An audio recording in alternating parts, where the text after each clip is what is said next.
안녕하세요. 야단 만개입니다. 바람 살랑이는 이 좋은 날, 잠시 마음 쉬어가실 수 있도록 조용한 이야기 한 자락 들려드릴게요. 편안히 앉으셔서 함께 해주세요. 저게 웬 비명소리요? 살벌하기도 하구만. 뭐긴 뭐겠나. 날강도가 또 뇌물을 바치라며 애먼 사람에게 곤장질을 하고 있는 게지. 하여간 하루라도 재물을 못 얻으면 입안에 가시가 돋칠 위인이요. 그런 소리 말어. 날강도가 들었다간 사단이 날 것이니. 그렇게 사람들이 수군거리건 말건 강사또에 가렴주고는 하루가 멀다 하고 이어졌지요. 그러던 어느 날이었습니다. 아주 더운 여름날 마을 일대에 유례없이 억수 같은 비가 쏟아졌습니다. 아이고, 이게 웬 비요? 하늘에 구멍이라도 뚫렸나? 신소리 말고 빨리 피하게. 이러다 뼈도 못 추리겠으니. 그래, 어서 가세. 불어난 강물이 마을 전역을 덮치고 말았습니다. 마을 사람들은 가재도구만 챙겨서 부랴부랴 간신히 몸을 피했지요. 헌데 집안은 물론이고 논밭이 모조리 쓸려나갔지요. 그리하여 온 동네 사람들이 하루아침에 거리에 나앉고 말았답니다. 여기저기에서 곡소리가 났습니다. 특히 마을에서 제일 가난한 길서민의 집이 모조리 물에 잠기고 말았습니다. 어머니 아버지, 제 뒤만 따라오셔요. 물이 불어나 위험하니까 어서 저한테 업히셔요. 길서민은 간신히 부모님 두 분만 건사하여 마을 뒤편의 언덕에 올랐지요. 언덕 아래 물고비를 보면서 길서민은 바닥에 주저앉고 말았습니다. 평생 일을 해서 산 집이 꼼짝없이 물에 잠기고 말았으니까요. 때거리도 없으니 이를 어쩐담. 그렇지, 이럴 게 아니라 다 같이 관하로 가보지요. 그리하여 길서민은 부모님을 모시고 마을 관하로 향했습니다. 혹시라도 도움을 받지 않을까 신랄 같은 희망에서였지요. 허나 관아는 대답이 없었습니다. 아니 이게 뭐야? 관아문이 닫혔잖아. 하기사 욕심쟁이 강사또가 어디 돈이 안 되는 일을 하겠습니까? 일찌감치 관아의 문을 걸어 잠그고는 그 길로 어디론가 사라져 버렸지요. 도저히 못 참겠소. 여기 굶주린 백성이 이리도 많은데 사또는 어디 계시는 거요? 아니, 고을 사또가 되어서 백성들을 이리 외면해서 되겠습니까? 길서미가 피를 토하듯 소리치자 동네 사람들도 함께 아우성을 쳤습니다. 온 사람들은 목이 터져라 사또를 불렀지요. 에이 시끄럽다. 이것들아 썩 꺼져라. 니놈들이 꺼지지 않으면 모조리 잡아서 치도곤을 놓겠다. 그렇게 포졸들이 들이치니 사람들은 깨갱하고 흩어지고 말았습니다. 헌데 집도 절도 다 떠내려갔으니 마을 사람들이 어디 갈 데가 있겠습니까? 그렇게 흩어진 마을 사람들은 결국 관아 근처에서 움막을 치고 살게 되었지요. 여기엔 연로하신 부모님을 모시고 온 우리의 주인공 길서미도 있었습니다. 이보게, 이것 좀 들게. 아니 이게 웬 죽입니까? 조정에서 구율미를 보냈다네. 날강도 그 작자가 뭉텅이로 빼돌렸지만 그래도 죽을 끓일 정도는 남았네. 난리통에 친해진 석씨 아저씨가 죽 한 그릇을 가져왔지요. 배고픈 길서미는 죽그릇을 그대로 정신없이 들이켰습니다. 정말 고맙습니다. 석씨 아저씨. 고마울 게 뭐 있나. 그때 자네가 아니었으면 난 그물에 빠져 죽었을 걸세. 나 같은 떠돌이를 구해준 사람은 자네밖에 없었네, 길섬이. 헌데 날이 더워지자 고통은 더욱 심해졌습니다. 운막촌에 모인 마을 사람들은 하루하루를 지옥처럼 보내고 있었지요. 길서미도 다를 바 없었지요. 그래도 길서미는 머스미를 닥치는 대로 하면서 부모님을 정성껏 봉양하였지요. 그러던 어느 날이었습니다. 하루는 길서미가 허드레시를 하고 잡곡을 좀 가져오고 있을 때였지요. 어디선가 날카로운 비명소리가 들려오는 것이 아니겠습니까? 놀란 길서미가 뛰어가 보니 불량배들이 젊은 처자를 희롱하고 있었지요. 누구한테 허락을 받고 여기서 마음대로 장사를 하는 것이야. 여기서 돈을 벌면 우리에게도 떡고물이 있어야 하지 않겠어? 이제 보니 마을에서 좌판을 깔고 떡을 파는 처자였지요. 헌데 이 나쁜 불량배들은 처자에게 자릿세를 내놓으라는 것이었습니다. 그래, 당장 돈이 없으면 뭐 다른 것으로 값을 치러도 된다. 이건 옷이오. 멀쩡한 사내들이 모여서 이 무슨 행패입니까? 아니, 행패라니? 행패는 네가 부리고 있지 않느냐?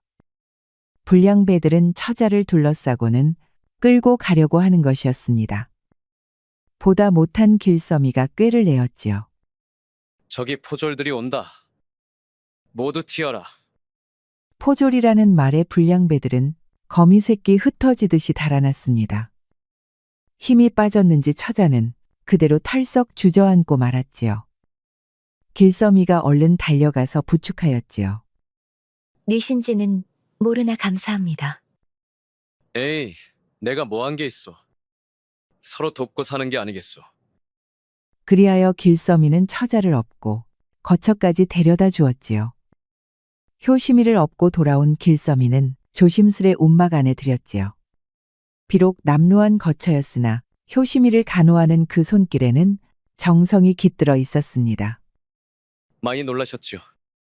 예, 구해주셔서 고맙습니다. 길서미와 효심이는 두런두런 이야기를 나눴지요. 그나저나 원래 어디서 사셨습니까?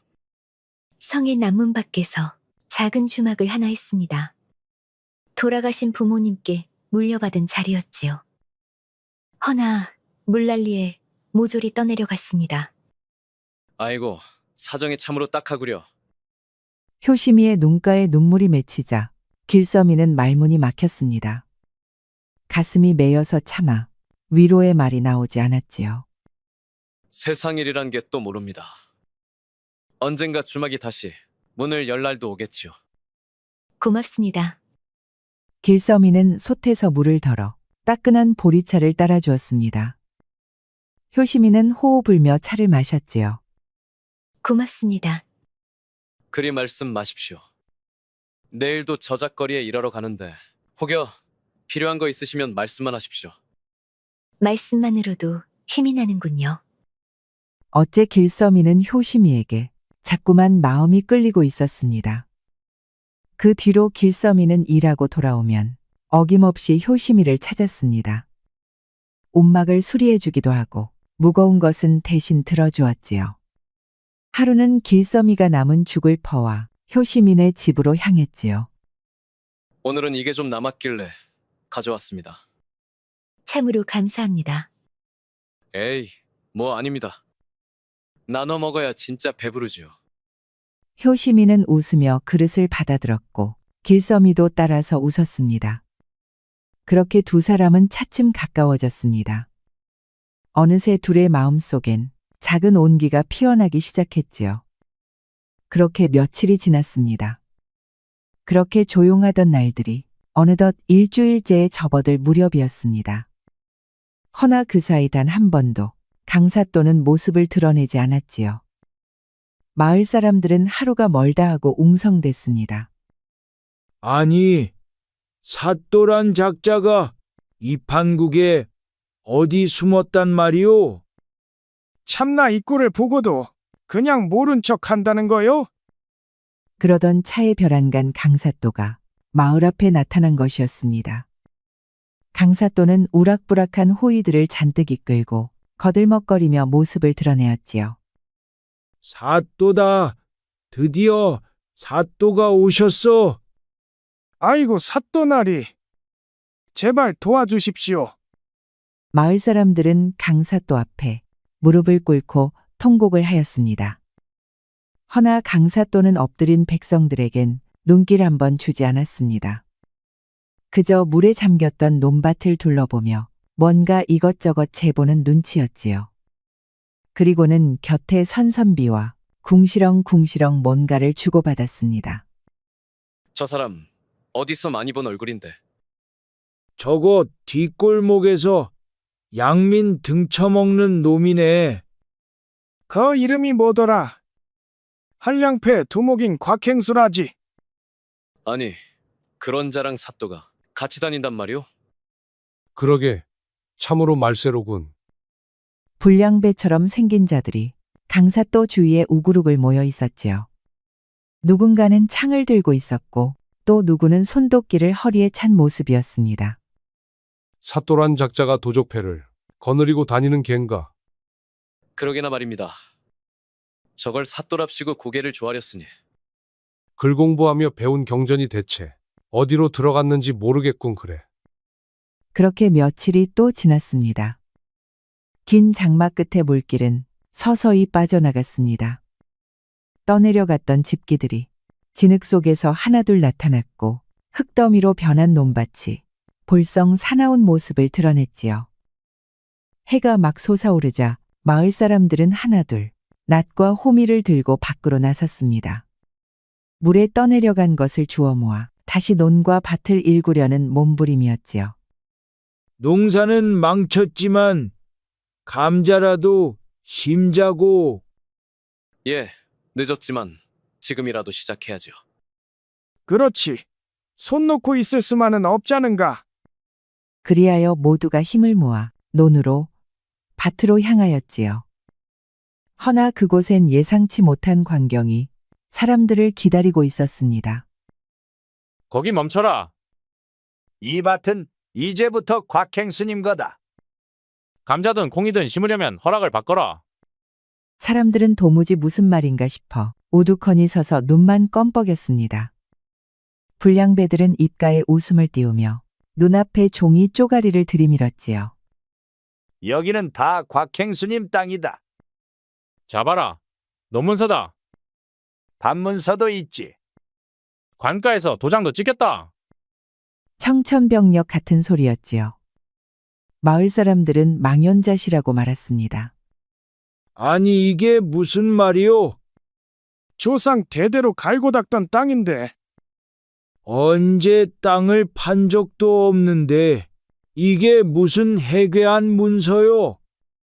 그러나 불량배들은 아랑곳하지 않고 거칠게 사람들을 밀쳐냈습니다.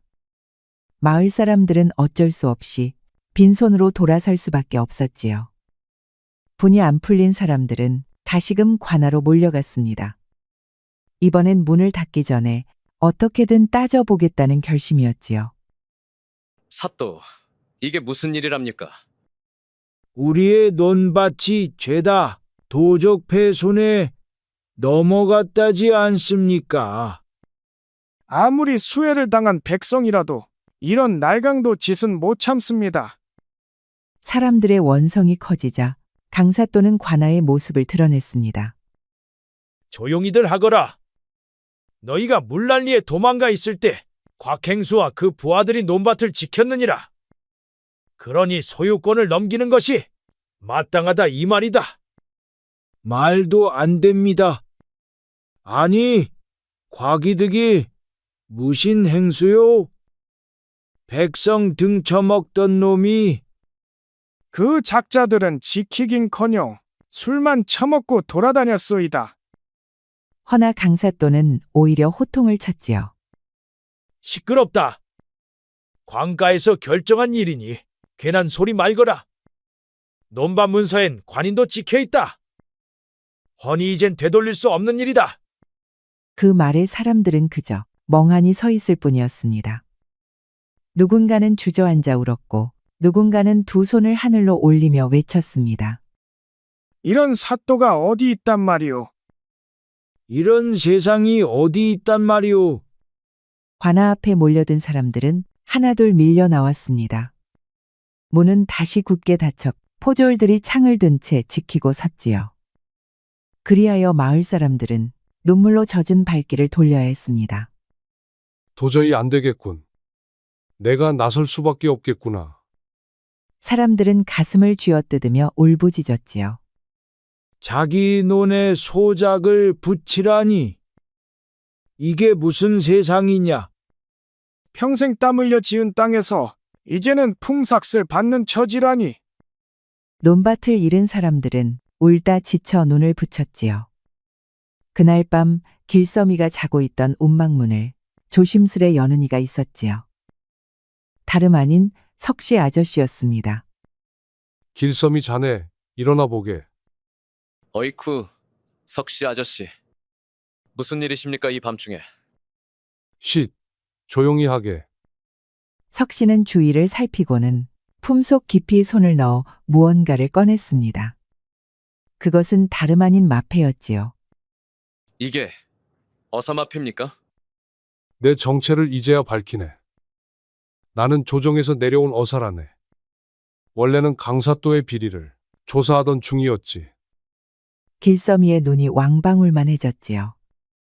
그럼 지금껏 여기 계셨던 것도? 그자가 백성들에게 얼마나 포악한가 몸소 알아내야 했다네. 허나 아직 증거가 모자라. 문서도 증인도 부족해. 석씨는 입술을 굳게 다물고 잠시 하늘을 바라보았습니다. 그 눈빛엔 결의가 서려 있었지요. 하지만 더는 기다릴 수 없네. 마을 사람들이 이리도 고통받는데 어찌 무시할 손가. 맞습니다요. 어사나리, 제발 좀 도와주십시오. 길섬이가 어사 앞에 꿇어 엎드렸지요. 석어사는 손수 길섬이를 일으켰답니다. 내일 자네랑 같이 목사께 가세. 간청에서 역조를 빌리고 조정에 급보를 넣어야겠네. 예, 무엇이든 돕겠습니다. 허나 그 대화를 엿듣고 있는 이가 있었으니 움막 뒤편 깜깜한 그늘 속에서 누군가 조용히 숨죽이고 있었습니다. 그 이튿날 석어사와 길섬이는 조용히 마을을 빠져나왔습니다. 동이 트지 않은 어스름한 새벽, 두 사람은 산길로 접어들었지요. 조심하게. 이 근처엔 산적 무리가 어슬렁댄다네. 제가 앞장서겠습니다. 헌데 그 말이 끝나기도 전에 우락부락한 사내들이 나타났습니다. 저마다 도끼와 곤봉을 든 채 길을 막아선 산적패였지요. 거기 서라. 이 산은 우리 곽행수님의 구역이다. 어디서 두 놈이 쥐새끼처럼 살금살금 빠져나가려 하느냐? 이놈들 내가 누군 줄 아느냐. 어서 썩 물러거라. 암행어사 출도다. 이놈들아. 석어사는 당황하지 않고 품속을 뒤져 마패를 꺼내려 하였지요. 헌데 아무리 뒤져도 마패가 나오질 않았습니다. 이럴 수가. 분명히 여기에. 혹시 마패를 잃어버리신 겁니까? 이럴 리가 없는데. 석어사가 허둥대자 불량배들은 박장대소를 하였지요. 저 꼴 좀 봐라.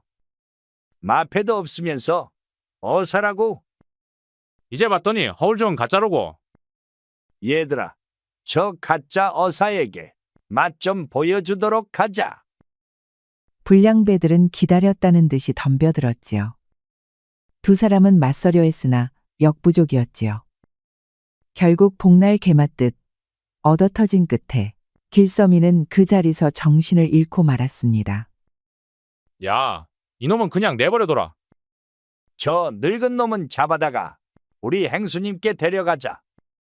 길섬이가 눈을 떴을 때는 어두운 천장이 눈에 들어왔습니다. 머리는 지끈거리고 입가엔 피가 말라붙어 있었습니다. 정신 드세요? 괜찮으세요? 효심이 처자가 어쩐 일이요? 제가 마침 지나가다 발견하여 거처로 데려왔습니다. 길섬이는 고맙다는 말을 했지만 효심이의 표정이 어딘가 달랐습니다. 자꾸만 눈을 피하고 어색한 웃음을 짓는 것이었습니다. 그날 밤 효심이는 조용히 움막을 나섰지요. 길섬이는 자는 척하다가 살금살금 그녀의 뒤를 밟았지요. 효심이가 도착한 곳에는 놀랍게도 강사또가 기다리고 있었습니다. 횃불 아래 비단 도포를 입고 사내들을 거느린 채 뒷짐을 지고 서 있었지요. 어서 와라. 주모 처자. 약속대로 했습니다. 마패도 넘겨드렸고 첩자 노릇도 다 했습니다. 우리 집 주막만 돌려주십시오. 제가 바라는 것은 그것뿐입니다. 담벼락 뒤에 숨어 지켜보던 길섬이는 소리 없이 비명을 질렀습니다. 효심이 처자가 바로 강사또의 간자였던 것입니다.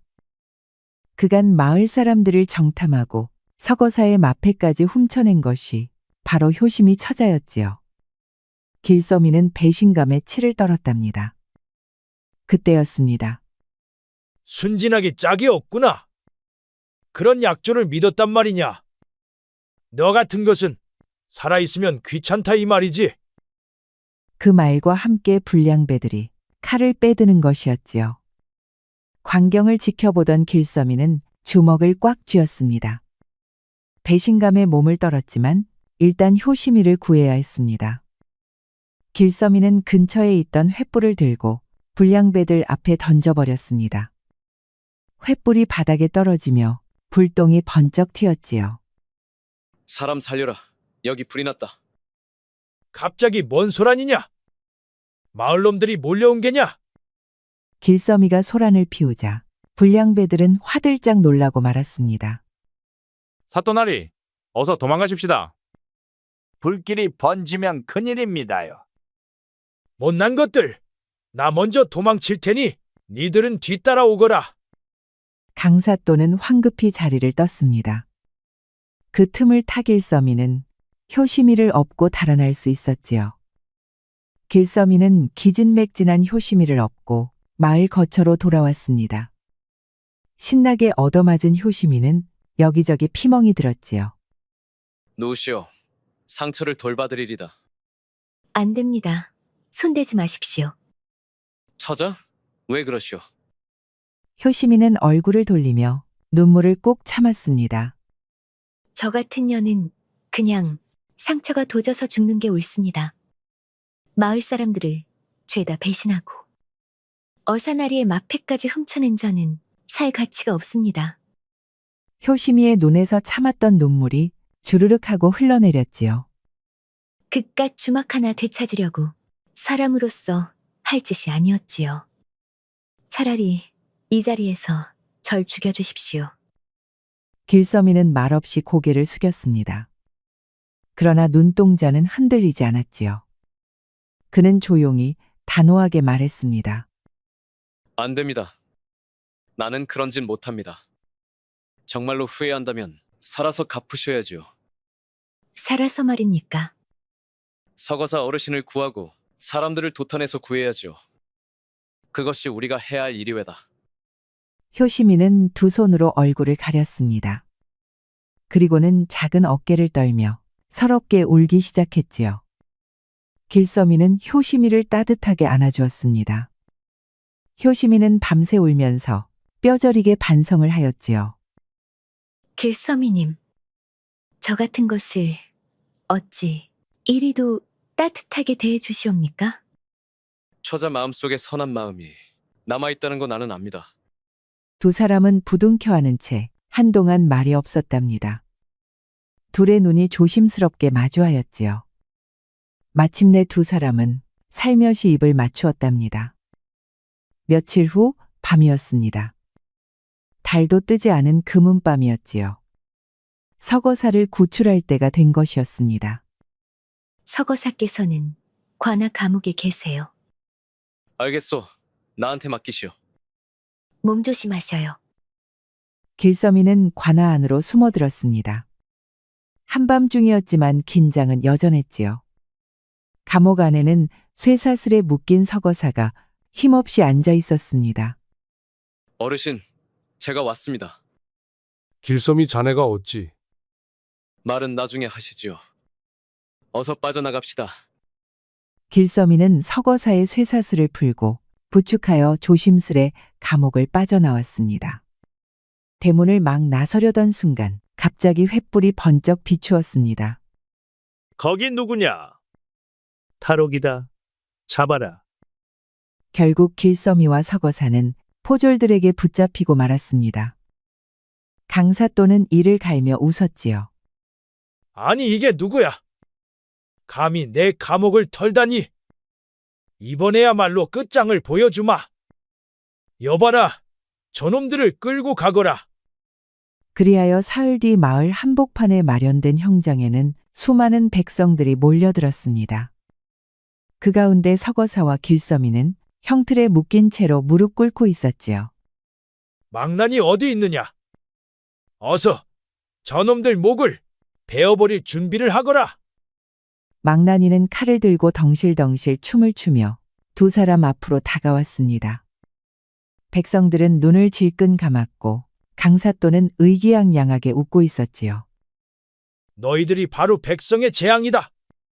니들 죄를 네가 알겠느냐? 강사또가 고함을 쳤지요.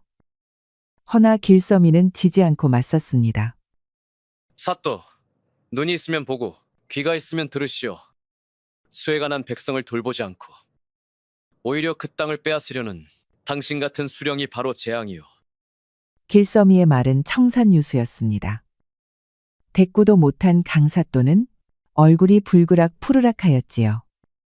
무엇들 하느냐? 어서 저놈의 목을 베어라.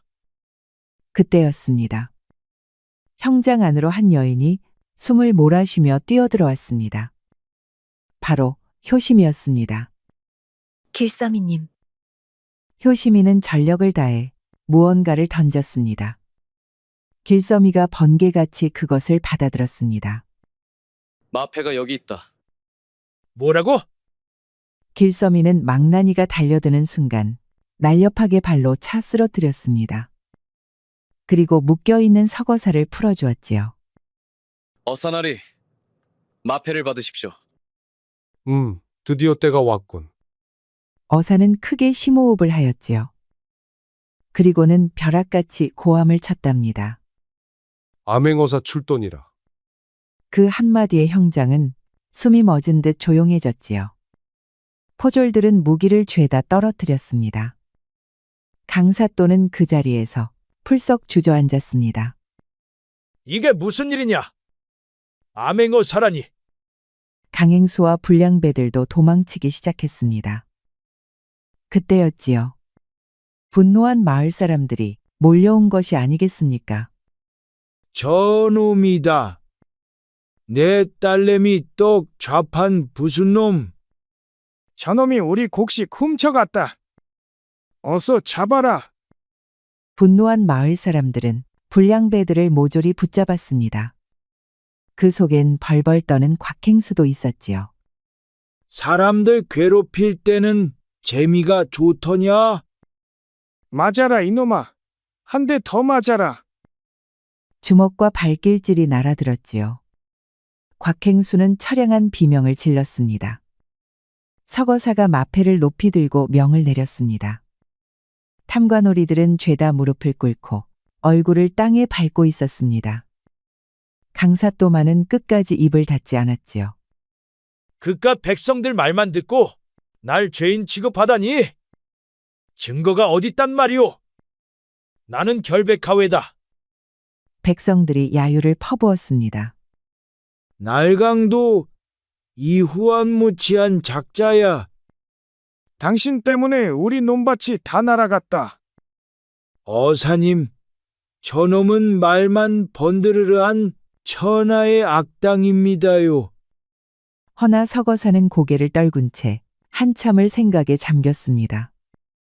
증거도 없이 벼슬아치를 처벌할 수는 없었으니까요. 그때였습니다. 어사 어르신, 이것을 봐주시옵소서. 효심이가 숨을 헐떡이며 달려왔습니다. 그 손엔 문서 한 뭉치가 들려 있었지요. 강사또가 곽행수에게 보낸 편지입니다. 논밭을 불법으로 넘긴 계약 문건이 이 안에 있습니다. 서거사는 눈빛을 반짝이며 문서를 펼쳤습니다. 그 안엔 강사또의 친필 서명과 관인이 찍힌 각종 문건들이 고스란히 들어 있었습니다. 그야말로 천벌 받을 짓이로구나. 강사또 더는 발뺌하지 못하겠구려.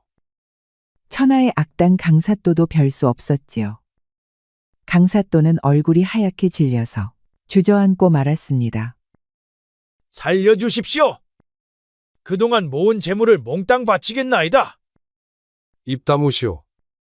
그대는 정무를 팽개치고 백성의 땀을 제물로 바꾸었소.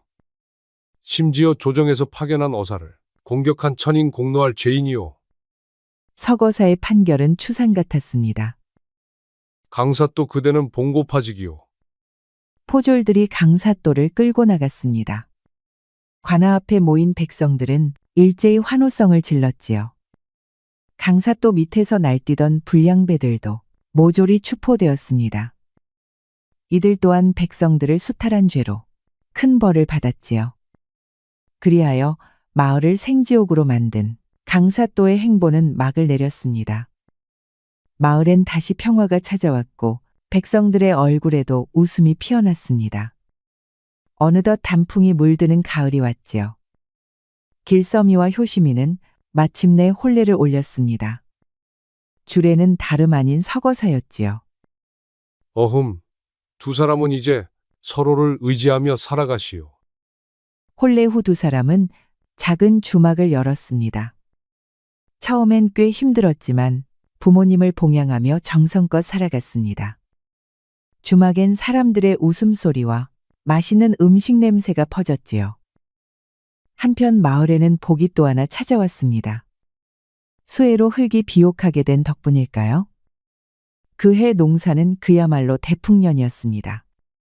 두 사람은 들판 끝에 나란히 서서 서로의 손을 꼭 잡았습니다. 그래도 살아볼 만하지요. 예, 당신과 함께라면요. 효시미는 조용히 길서미의 어깨에 몸을 기댔습니다. 길서미는 효심을 따뜻하게 안아주었지요.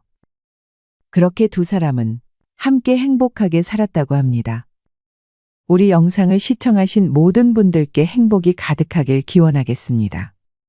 구독과 좋아요, 알림 설정 부탁드려요. 이후에도 재미난 이야기가 많이 준비되어 있으니 다른 영상도 꼭 보러 와주세요. 안녕하세요. 야단 만개입니다. 바람 살랑이는 이 좋은 날, 잠시 마음 쉬어가실 수 있도록 조용한 이야기 한 자락 들려드릴게요. 편안히 앉으셔서 함께 해주세요. 옛날 경기도 어느 마을에는 아주 돈이 많은 정필윤이란 갑부가 살았습니다. 헌데 이 정갑부는 너무나도 구두쇠여서 쌀 한 톨 베푸는 일이 없었지요. 그러던 어느 날이었습니다. 하루는 정갑부가 제 넘어 건넌 마을에 가고 있을 때였지요. 이거 벌써 날이 어두워졌구나. 하룻밤 묵을 곳을 찾아야겠다.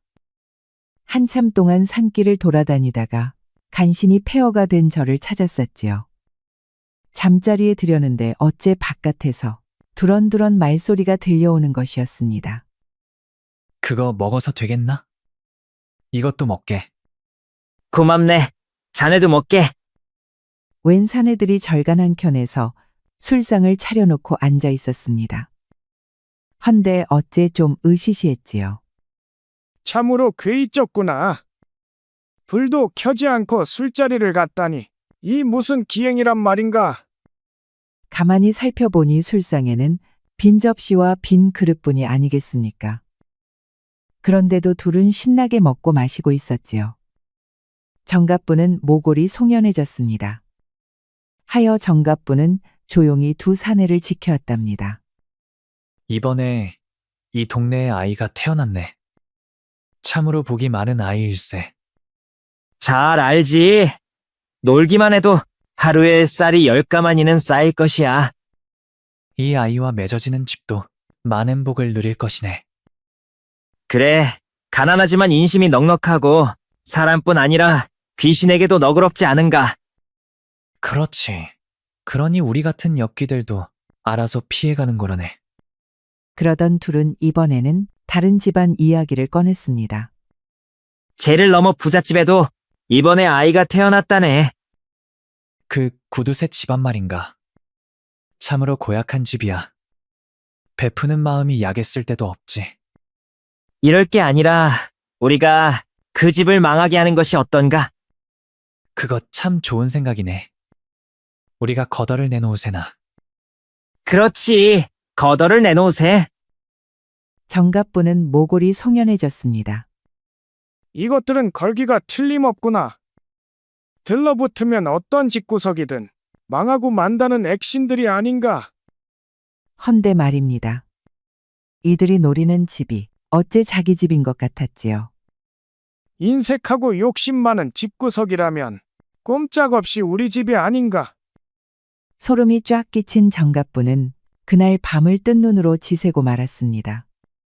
다음 날 아침이 밝자마자 정갑부는 헐레벌떡 집으로 돌아왔습니다. 문을 열자마자 들려온 것은 갓난아이의 울음소리였지요.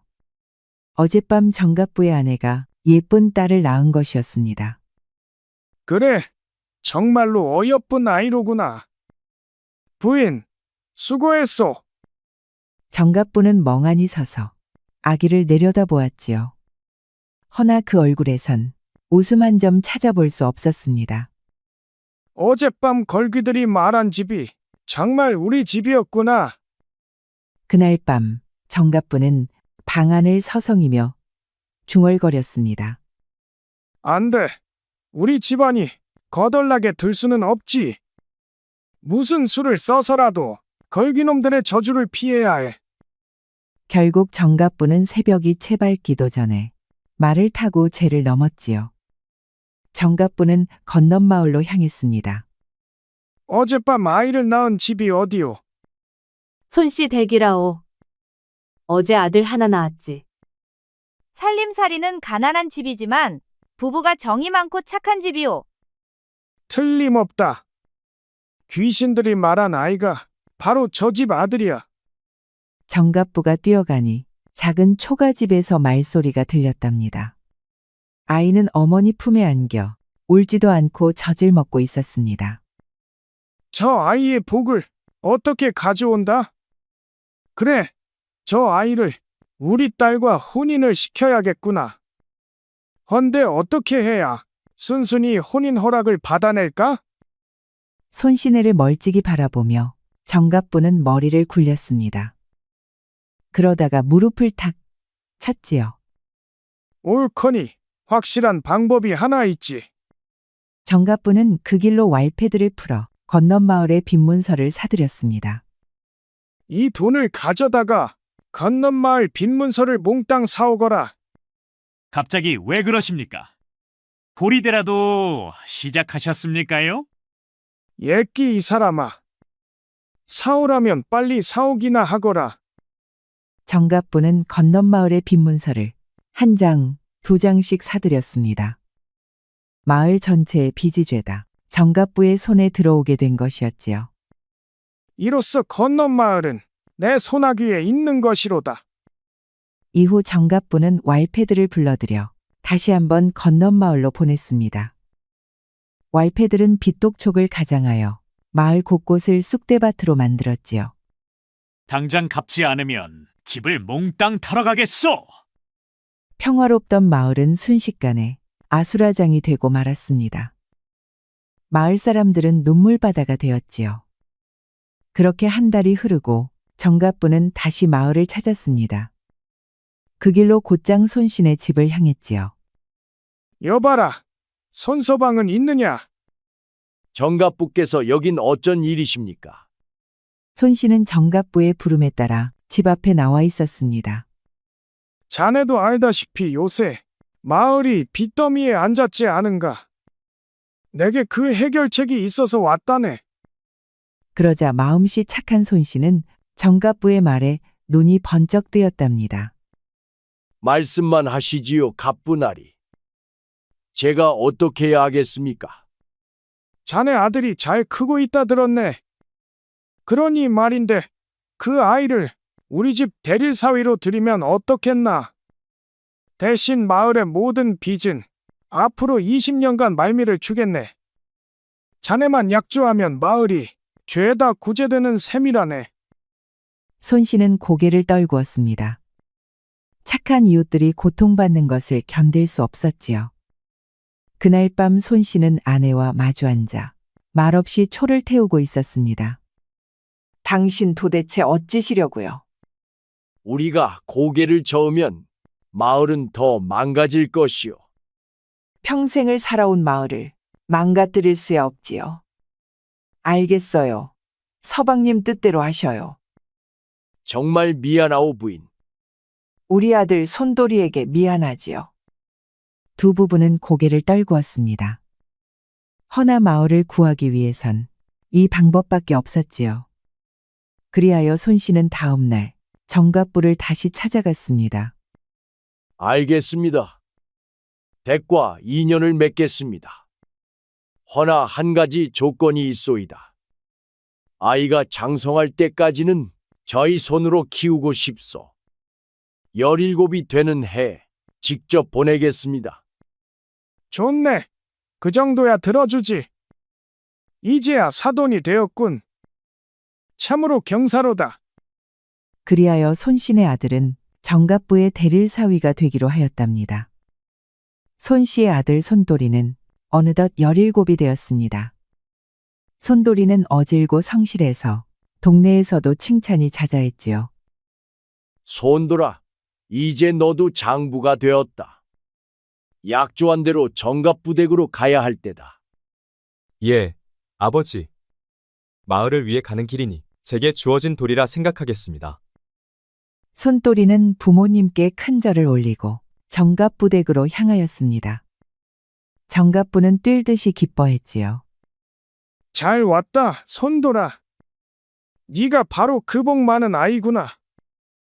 복이라니요, 어르신? 그게 무슨 말씀인지. 그런 게 있다. 여하튼 우리 집은 저주에서 벗어난 셈이야.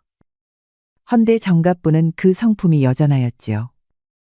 손돌이를 사위로 대하기보단 머슴처럼 다루기 시작했습니다. 손돌아, 오늘은 장작을 해오고 내일은 마당을 쓸 거라. 뭐, 세경이라니? 아직 빚도 못 갚았는데 그게 나올 말인 게냐? 정갑부는 손돌이를 아주 신나게 부려먹었습니다. 그러고도 빚을 핑계대며 세경 한 푼 주지 않았답니다. 문제는 또 있었으니 정갑부의 외동딸 금옥이었습니다. 금옥이는 정갑부를 닮아서 성질이 아주 고약했지요. 아버지도 참. 어디서 저런 촌스런 사내를 제 신랑이라 하셔요? 저는 양반가에 시집 가고 싶단 말이에요. 금옥이는 입이 대빨 나왔지요. 금옥아, 조용히 하여라. 손돌이는 우리 집의 부적 같은 존재란 말이다. 걸기란 것이 있단 말이야. 알겠느냐? 걸기는 무슨. 그럼 미신 그만 믿으셔요. 금옥이는 걸기 운운하는 것을 절대 믿을 수 없었지요. 금옥이는 하루가 멀다 하고 손돌이를 구박하였지요. 오늘은 날이 더우니 저작거리에서 얼음을 구해와요. 이 날씨에 얼음을 어찌 구한단 말이오? 구하라면 구하세요. 이 집안 대릴사위가 그것도 못한단 말이어요? 한겨울엔 피라미를 잡아오라 하고 봄이면 국화꽃을 꺾어오라 하질 않나. 그저 억지 중에 억지였습니다. 심지어는 일부러 그릇을 엎어놓고 손돌이 탓을 하기도 했답니다. 답답해서 어찌 살겠어요. 아버지, 다른 사윗감 들이셔요. 그놈이 아니면 안 돼. 귀신들이 듣는다. 귀신들이. 어휴, 내가 말을 말아야지. 그래도 손돌이는 꾹 참고 말없이 일을 해나갔습니다. 머슴들보다도 부지런히 일했지요. 그러면서도 내색 한 번 하지 않았습니다. 그러던 어느 날이었습니다. 그날도 정갑부는 기생집에서 술을 거나하게 들이켰지요. 내가 누구냐? 마을 제일의 부자가 나다 말이야. 집안에 부적이 있으니 걸기 따위 무섭지도 않다. 비틀비틀 대문을 나선 정갑부는 작은 다리를 건너려 하였습니다. 헌데 취기가 너무 샜던 것이지요. 눈앞에 무슨 헛것이 보이는 것이었죠.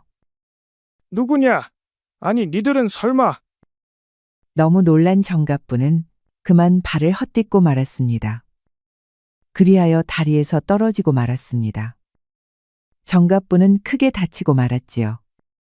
아버지, 정신 차리셔요. 그러나 정갑부는 며칠 후 마지막 숨을 내쉬고 말았지요. 손돌이는 대릴사위 된 도리로서 성심껏 장례를 치렀습니다. 모진 대접을 받았지만 그래도 장인어른이 아니겠습니까? 좋은 곳으로 가십시오. 허나 문제는 그 다음이었습니다. 걸기를 만났던 정갑부는 세상을 떠나고 말았지요. 이제 그 사연을 아는 이는 아무도 남지 않았지요. 난 그 사람하고 못 살아요. 미신 때문에 혼인이라니요. 지금 당장 이혼이에요. 금옥이는 강짜를 부렸지요. 혼인이 무효라는 것이었습니다. 금옥이는 손돌이와의 혼인을 일방적으로 파기하였습니다. 아버지가 돌아가셨으니 당신도 여기 있을 이유가 없죠. 우린 이제 이혼이에요. 당장 이 집에서 나가세요. 손돌이는 말없이 짐을 쌌습니다. 그동안 땀 흘린 고생이 한순간에 물거품이 되고 말았지요. 허나 금옥이의 폐악질은 그게 끝이 아니었습니다. 정갑부가 사들였던 마을 빚을 손돌이더러 갚으라고 하였지요. 이 빚을 그냥 넘어갈 생각이었나요? 당장 돈을 갚으란 말이에요. 그 큰 돈을 어찌 갚소? 조금만 말미를 주시구려. 일 없어요. 못 갚겠으면 집이며 논이며 죄다 내놓으란 말이에요. 그리하여 손신혜는 결국 모든 재산을 빼앗기 말았지요. 아씨마님의 지신이 썩 꺼지거라. 아니 대관절 여길 떠나 어딜 가란 말이오? 우린들 알겠나? 하여튼 당장 비우란 말이다. 빈털터리가 된 손신혜는 결국 고향에서도 쫓겨나고 말았습니다. 그리하여 손씨 일가는 돌아갈 곳도 없는 처지가 되었습니다. 아버지 손씨는 몸져 눕고 말았지요. 손돌이는 아픈 아버님을 대신하여 이리저리 품을 팔았지요. 그러나 아버지의 병환은 점점 위중해졌습니다. 손돌아, 나는 여기까지인 것 같구나. 아버지, 그게 무슨 말씀이셔요? 아니다. 내 몸은 내가 더 잘한다. 아무리 힘든 일이 있어도 남을 원망해서는 아니 된다. 알겠느냐? 알겠습니다, 아버지. 그리하여 손씨는 결국 눈을 감고 말았습니다. 손돌이는 아버지의 무덤 앞에서 밤새 대성통곡을 하였습니다. 아버지, 제 힘이 모자라 죄송합니다. 이 손돌이 절치부심하여 반드시 성공하고 말겠습니다. 아버지를 떠나보내고 온 그날 밤이었지요. 손돌이는 어머니 손을 붙들었습니다. 어머니, 도저히 이렇게는 못 삽니다. 대체 어쩌려고 그러느냐? 산입에 거미줄을 치겠어요? 제가 돈을 벌어야 어머니 봉양도 하고 아버지 무덤도 돌보지요. 집을 떠난 손돌이는 보부상이 되었습니다. 찹쌀떡을 한 짐 짊어지고 이 마을 저 마을을 떠돌아다녔지요. 찹쌀떡이요. 입안에 착착 붙는 맛있는 찹쌀떡이 왔소이다. 손돌이는 장터를 따라 이 마을 저 마을로 떠돌아다녔습니다. 어느 날은 장터에서 돌아오는 길이었습니다. 늦은 밤 손돌이는 산속에서 길을 잃고 말았지요. 큰일이로구나. 이대로 가다간 산속에서 얼어 죽게 생겼네. 그때였습니다. 풀숲 사이로 나지막한 낡은 사당 하나가 보였지요. 기왓장은 몇 조각이나 빠졌고 문짝은 한쪽이 삐거덕 열려 있었습니다. 참으로 다행이로다. 오늘 밤 신세 좀 지겠습니다.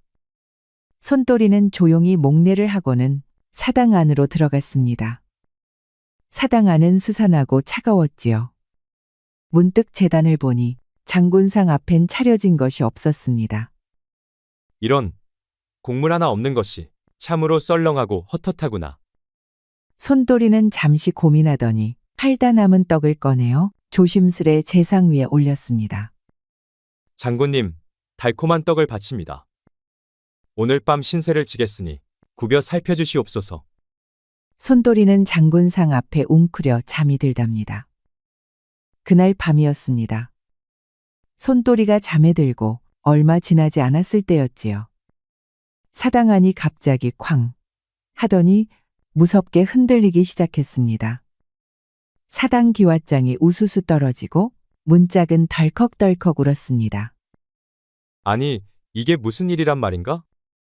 손돌이는 번쩍 눈을 떴습니다. 헌데 이게 무슨 일이란 말입니까? 손돌이 눈앞에 갑자기 한 사내가 나타났지요. 당신은 누구시오? 풍채가 곰처럼 장대했습니다. 눈썹은 칼처럼 곱고 수염은 무릎 아래까지 내려왔지요. 갑옷을 차려입은 장군이 손도리를 노려보고 있었습니다. 장군의 입에서 불이 뿜어져 나왔습니다. 이놈 손돌이, 네가 한 일을 네가 알렸다. 손도리는 너무 겁이 나서 다리가 덜덜 떨렸습니다. 손도리는 그 자리에 엎드려 고개도 들지 못하였습니다. 장군님, 아니 장군 신령님. 제가 무슨 짓을 했다고 그러십니까요? 장군은 커다랗게 웃음을 터뜨렸습니다. 기특하다. 기특해. 나는 오랑캐를 물리치고 나라를 구한 임장군이다. 죽은 뒤 백성들이 사당을 세워주었지. 헌데 100년이 넘도록 나를 찾는 이가 없더구나. 헌데 자네가 떡을 바치고 이 몸에게 공경을 표했지. 참으로 기특하다 이 말이다. 장군이 또다시 웃었지요. 그 소리가 얼마나 찌렁찌렁한지 사당이 광광 울렸지요. 손도리는 덜덜 떨며 무서워 고개만 끄덕였답니다. 이제부터 복을 내릴 것이니 내 말 잘 듣거라.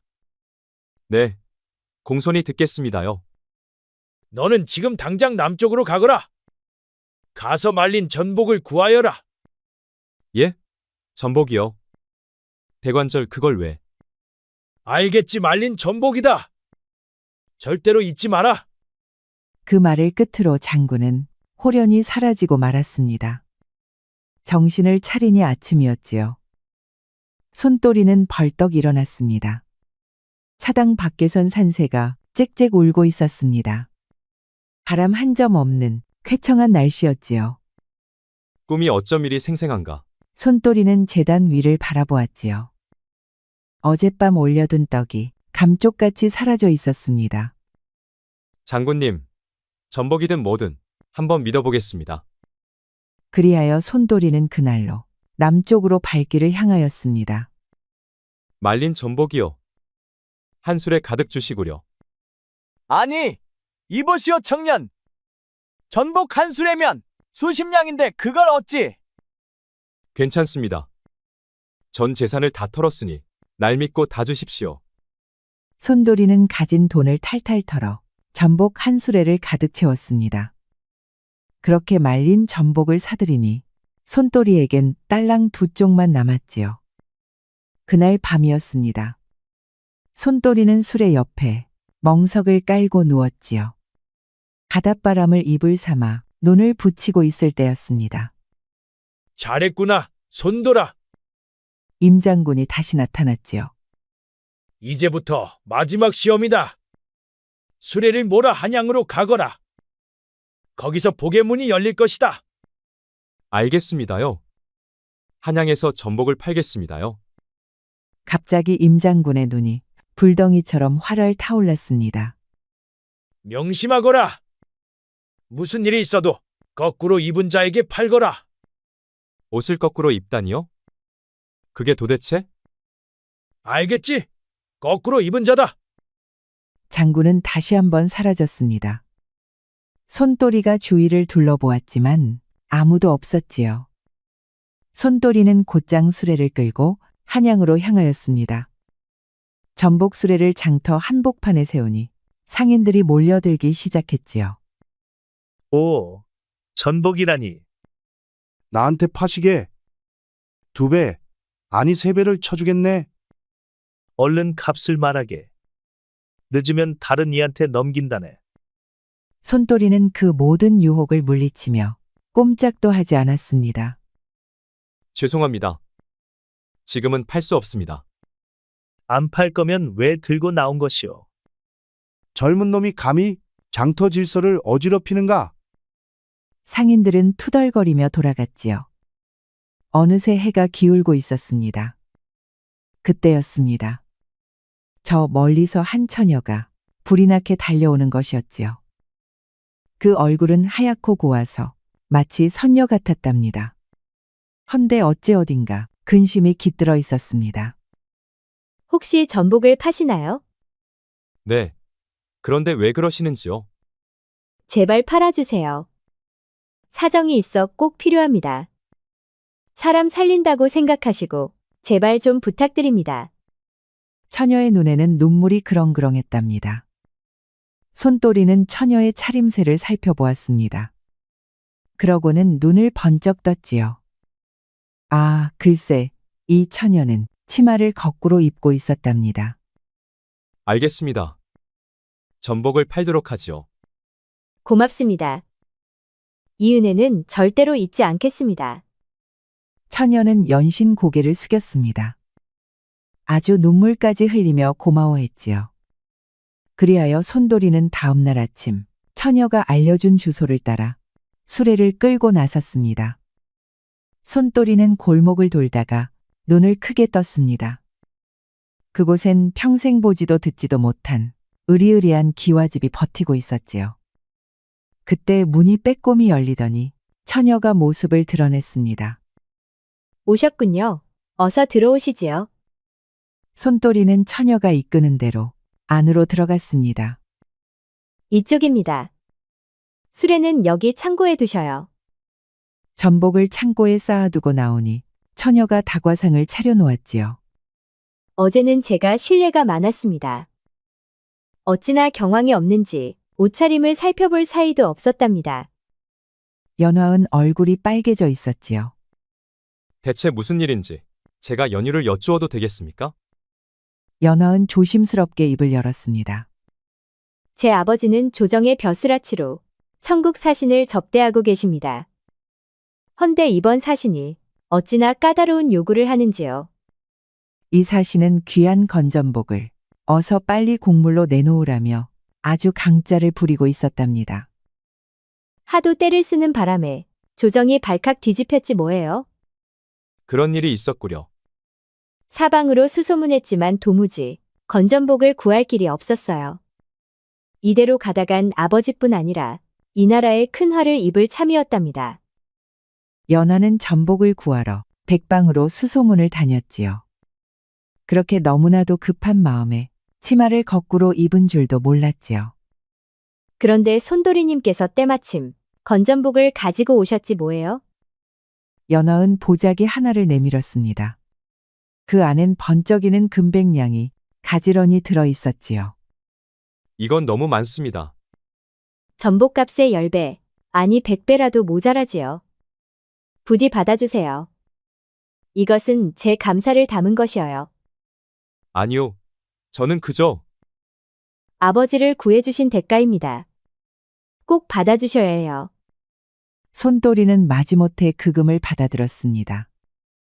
헌데 연화의 눈빛엔 어쩐지 따뜻한 기운이 서려 있었지요.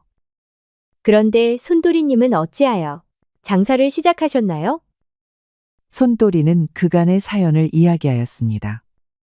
정갑부댁에서의 순환, 아버지의 죽음, 그리고 사당에서 만난 임장군까지 전부 말입니다.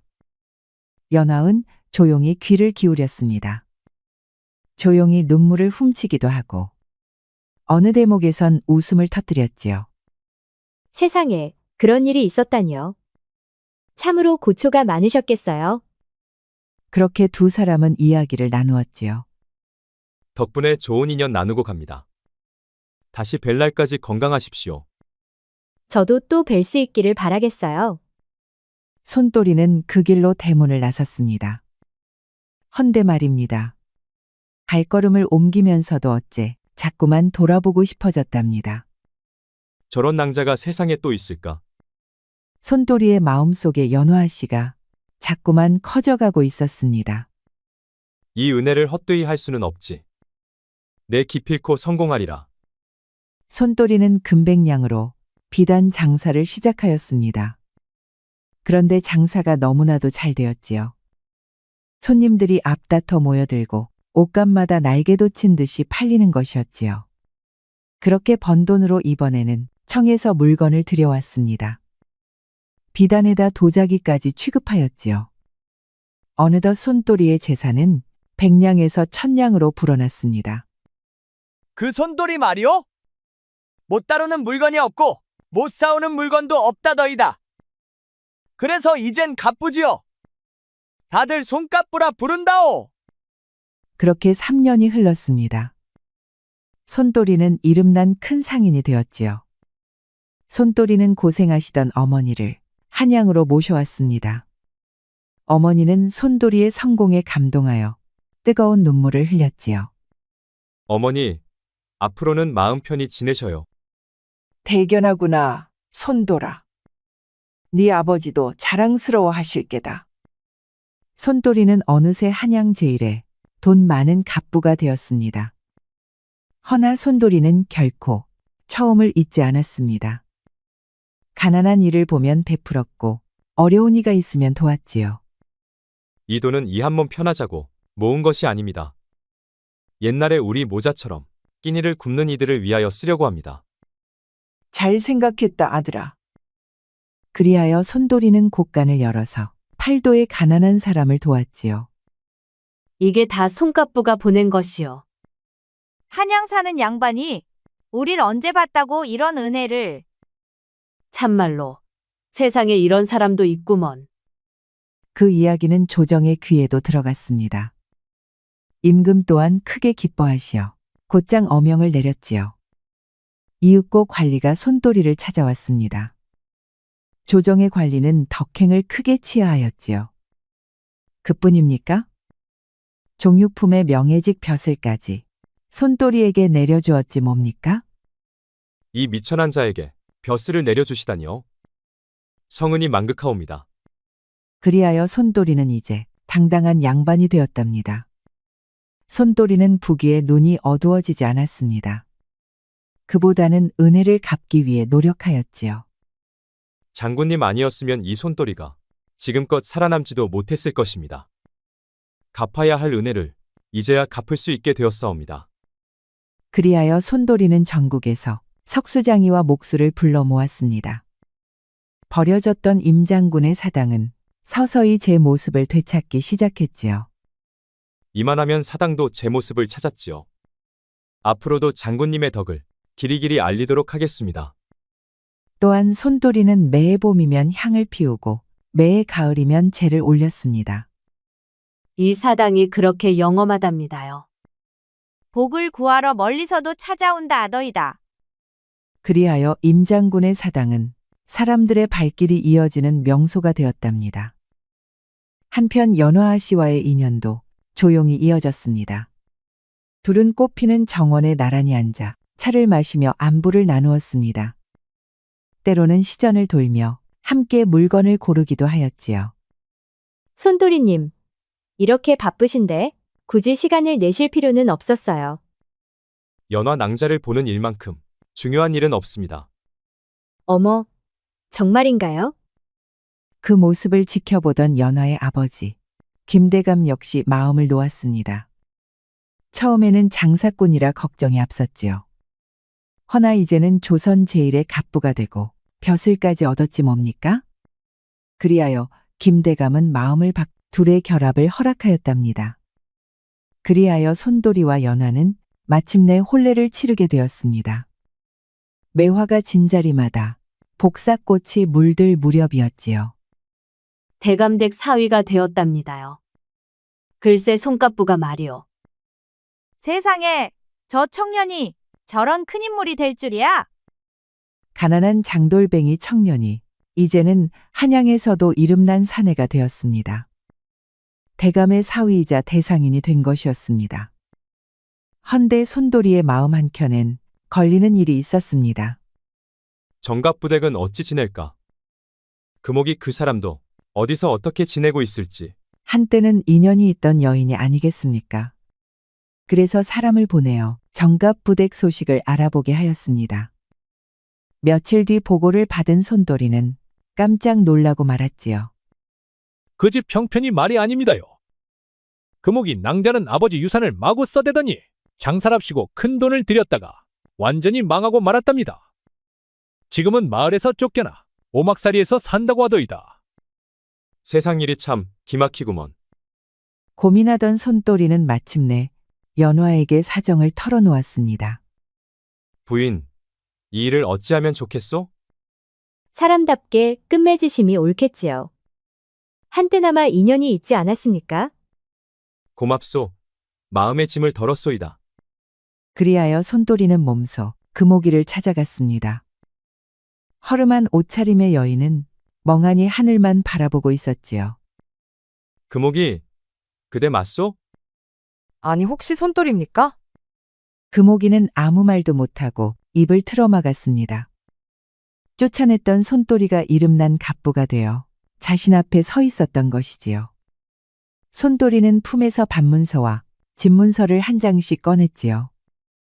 여기 집 한 채와 밭되기를 넘기겠소. 이제 굶는 일은 없을 것이요.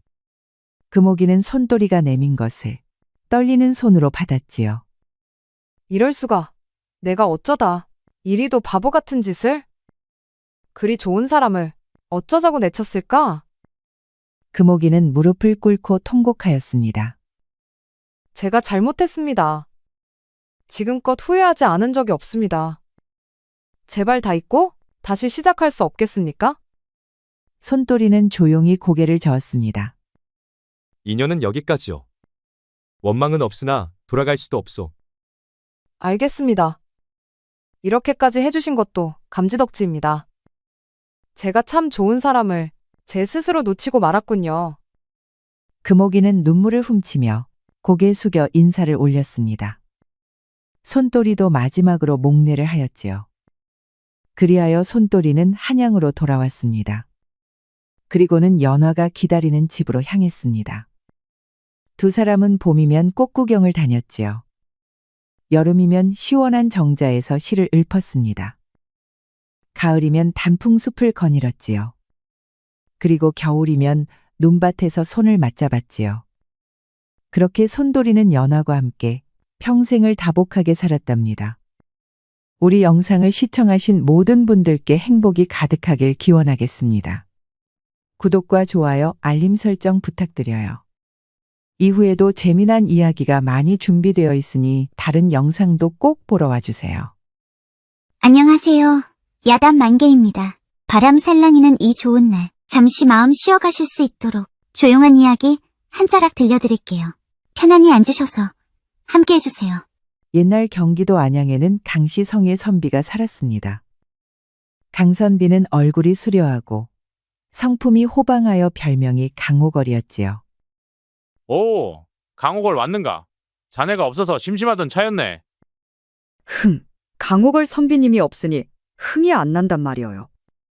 이를 말인가? 여기 기생들이 죄다 자네만 찾지 뭔가? 늦어서 미안하이. 오늘 술은 내가 사도록 하지. 강호걸은 안양 땅 최고의 인기남이었지요. 헌데 사실 강호걸에겐 말 못할 걱정거리가 하나 있었지요. 그건 본인의 아랫도리가 너무나 빈약하다는 것이었습니다. 강호걸의 아랫도리는 당당한 강호걸과는 달리 작고 볼품없었습니다.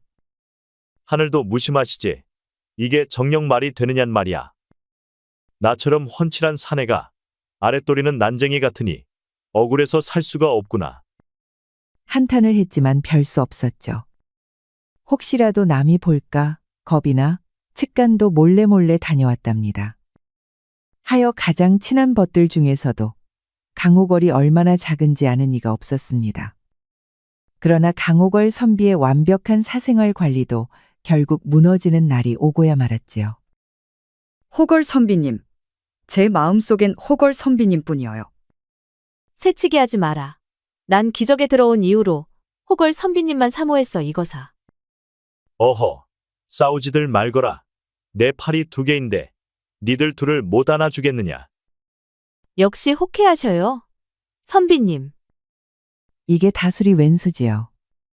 너무나도 술을 많이 마신 어느 날 그만 친한 기생들과 합방을 하고 말았지 뭡니까. 강호걸이 여인 둘을 끼고 방에 턱 들어갔을 때였습니다. 에그머니나 이게 뭐야? 아이고 호걸인 줄 알았는데 아랫도리는 좀생원이 따로 없었네요. 기생들은 빈약한 강호걸에게 실망을 하고 말았답니다. 하여 대번에 방을 뛰쳐나가고 말았지요.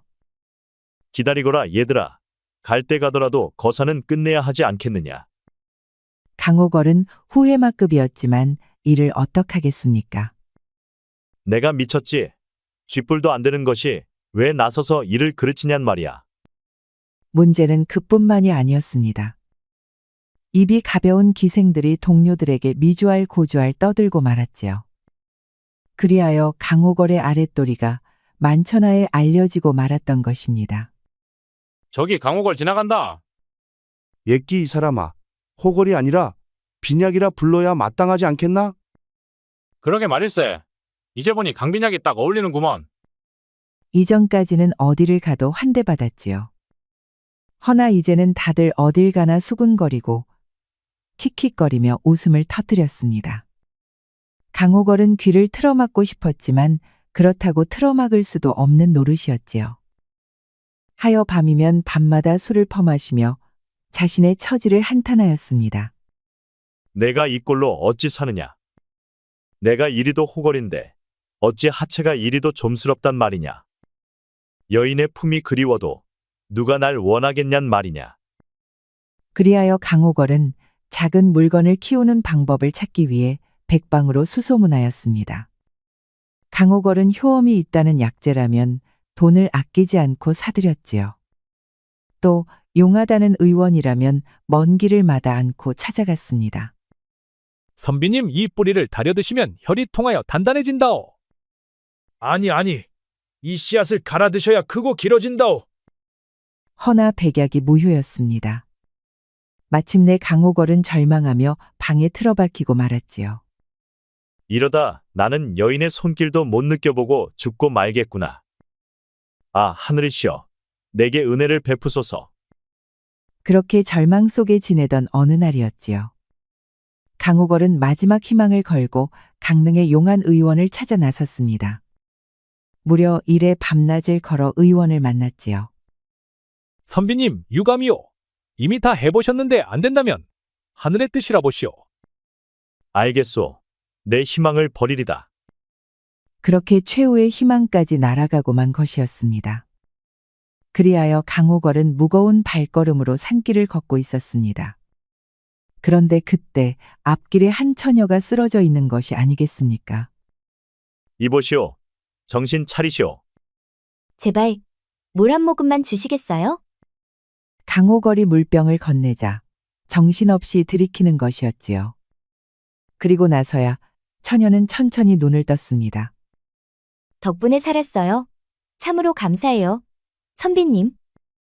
다들 날 강빈약, 아니 강호걸이라고 부른다오. 저는 점순이라 해요, 선비님. 점순이 처녀는 용모가 단정하고 눈은 총기로 반짝였습니다. 복장도 고급스런 것이 한눈에도 보통 처녀가 아니었지요. 헌데 처녀는 대체 누구길래 이 깊은 산속에서 쓰러져 있던 게요. 점순이 처녀의 대답은 뜻밖이었지요. 저는 본래 한양에서 점을 보는 사람이었어요. 한양의 처녀 점쟁이가 바로 저랍니다.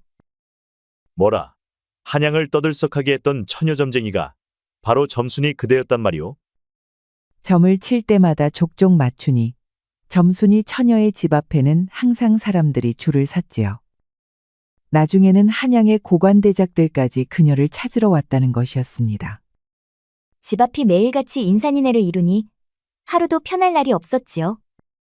허, 점쟁이 노릇이 그리도 잘 되는 장사였단 말이오. 네, 그때까지는 좋았지요. 하루는 이름 높은 정승댁에서 왔는데 제가 그만 흉사를 점치는 바람에 정승의 눈밖에 나고 말았던 것이지요. 정승께서는 제 목을 베겠다고 난리도 아니었답니다. 하마터면 죽을 뻔하였지요. 허, 남들 흉사는 잘도 보면서 본인 흉사는 못 보았구려. 네, 등장 밑이 어둡다는 말이 딱 저와 같았지요. 화가 난 정승의 부하들이 당장이라도 들이닥칠 기세였습니다. 하여 점순이 처녀는 집안 재산도 몽땅 두고 몸만 간신히 도망칠 수 있었습니다. 그렇게 정신없이 산길을 떠돌다 쓰러졌는데 마침 강호걸이 구해준 것이지요. 갈 곳도 먹을 것도 없으니 제 신세가 참으로 처량할 따름이어요. 사연이 참으로 딱하구려. 점순이 처녀가 안쓰러워진 강호걸은 또다시 호걸심이 발동했답니다. 당분간 내 집에서 머물러도 좋소. 아니어요. 제가 어찌 갈 곳도 없다면서 무슨 소리요? 당분간 몸이라도 추스르고 가시오. 알겠습니다. 참으로 감사해요, 호걸 선비님. 그리하여 점순이는 강호걸의 집에 머무르게 되었습니다. 강호걸은 점순이를 극진히 보살폈지요.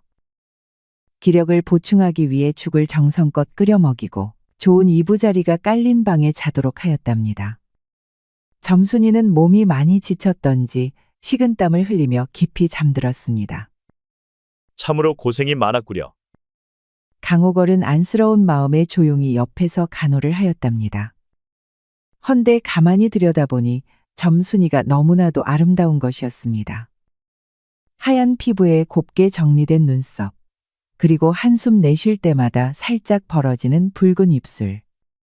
하여 강호걸의 마음이 자꾸만 두근거리는 것이었지요. 허, 사람이 어찌 저리도 곱단 말인가. 강호걸은 하염없이 점순이를 바라보았습니다. 그러다 보니 어느새 심장이 괜스레 두근거렸지요. 아니, 이놈의 가슴이 왜 이리 뛴단 말이냐. 급히 고개를 돌렸지만 이미 마음속엔 알 수 없는 감정이 스멀스멀 피어오르고 있었습니다. 허나 곧이어 또다시 맥이 빠졌지요. 에휴, 이래봤자 아무 소용이 없지 않은가. 그야 자신의 빈약무쌍한 물건 때문이었지요. 혹여 점순이 처녀까지 실망시킬 생각을 하니 가슴이 답답해졌습니다. 그렇게 사흘이 지나니 점순이도 기운을 되찾았습니다. 밝은 얼굴로 아침을 맞이하였지요. 이제야 좀 살 것 같아요. 그리 말하니 다행이오. 이제 몸도 회복되었으니 편히 있다가 가시오. 그동안 선비님께 너무나도 신세를 졌어요. 어찌하면 이 은혜를 갚을 수 있을까요? 강호걸은 손을 휘휘 저었습니다. 별 말씀을 다 하시는구려. 다들 어려울 때는 돕고 사는 것이 아니겠소. 아니어요. 도움을 받았으면 갚는 것이 인지상정 아니겠어요? 점순이는 그간 강호걸의 극진한 보살핌이 너무나도 고마웠습니다. 거기다 강호걸은 훤칠한 외모의 대장부였습니다. 남몰래 훔쳐볼 때마다 점순이 가슴도 콩닥콩닥 뛰는 것이었지요. 하여 점순이는 강호걸과의 인연을 여기서 멈추고 싶지 않았답니다. 제가 비록 가진 것은 없지만 남다른 재주가 하나 있답니다. 점순이는 강호걸을 위해 백발백중의 점괘를 봐주기로 결심했습니다. 그럼 이제부터 선비님의 정궤를 받으리려고 합니다. 마음 편하게 계시어요. 좋소. 그럼 내가 어찌해야 하오? 마음속의 고민이나 꼭 알고 싶은 것이 있다면 말씀해 보시지요. 그게 무엇이든 간에 제가 답을 가르쳐 드리겠어요. 한참을 망설이던 강호걸은 마침내 속마음을 털어놓고 말았습니다. 사실 나는 평생을 큰 고민을 안고 살아왔어. 큰 고민이라니요? 강호걸은 얼굴을 찡그리며 한숨을 내쉬었습니다. 내 물건이 너무나도 빈약하오. 빈약하다니요? 물건이 아기처럼 작고 빈약하고 볼품이 없어. 이러니 도무지 여인을 행복하게 해줄 수가 없지 않소. 그러니 제발 내 물건이 커질 수만 있다면 무슨 일이든 가리지 않겠소. 점순이는 너무나도 당황하고 말았지요. 아무렴 처녀가 듣기에는 자극이 너무나도 강한 사연이었으니까요. 부탁이오. 제발 무슨 방도가 없겠소이까. 점순이는 얼굴이 빨갛게 달아올랐지요. 하지만 강호걸은 자신을 살려준 은인이었습니다. 그리하여 꼭 참고 점을 치기로 하였습니다. 점순이는 쌀알을 한 옹큼 집어 탁자 위로 쫙 하고 뿌렸습니다. 쌀알들은 기묘한 모양을 이루며 점괘를 나타내었지요. 헌데 점순이의 표정이 아무래도 이상한 것이 아니겠습니까? 뭐라 나왔소? 이 문제는 오직 삼신할미만이 해결해 줄 수 있다는군요. 그 말에 강호걸은 눈앞이 깜깜해졌습니다. 아니, 삼신할미라니. 그분은 신령님이 아니오. 점순이는 곰곰이 생각에 잠기더니 이윽고 입을 열었습니다. 삼신할미께서는 아이를 점지하고 남자의 기운을 다스리는 신령님이에요. 그러니 선비님의 문제는 필시 삼신할미의 도움을 받아야 해결될 거예요. 누가 그걸 모르겠소. 헌데 도대체 어디 가서 찾아야 한다는 말이오. 한참을 망설이던 점순이는 이윽고 입을 열었습니다. 선비님, 제게 방도가 있어요. 그러니 지금부터 제가 말씀드리는 것을 준비하도록 하셔요. 이튿날 강호걸은 점순이의 말을 따라 지체 없이 준비를 시작했습니다. 햅쌀 새우브로 밥을 짓고 좋은 미역으로 정성껏 국을 끓였답니다. 그러는 동안 점순이는 삼색나무를 해광주리에 담았지요. 자, 다 되었습니다. 그럼 선비님, 제 말대로 꼭 해야 해요. 알겠소. 맡겨만 두시오. 그리하여 강호걸은 금강산으로 발길을 옮겼지요. 산길은 험했고 바위는 가파랐습니다. 거기다 짐까지 지고 오르느라 강호걸은 땀을 뻘뻘 흘렸지요. 이놈의 물건 때문에 내가 정말 별짓을 다 하는구나. 그렇게 산속길을 한참을 갔지요. 드디어 점순이가 말한 하얀 바위 그늘이 보이기 시작했습니다. 강호걸은 조심스레 다가갔습니다.